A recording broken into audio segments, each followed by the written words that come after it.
Mikrokrążenie. W minutę Cię nauczę więcej o mikrokrążeniu, jak wiedziałeś do tej pory przez całe życie.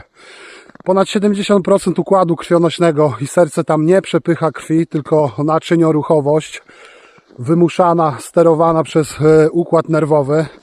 Krew na 100 000 kilometrów jest napędzana właśnie przez naczynioruchowość i sterowanie układu nerwowego.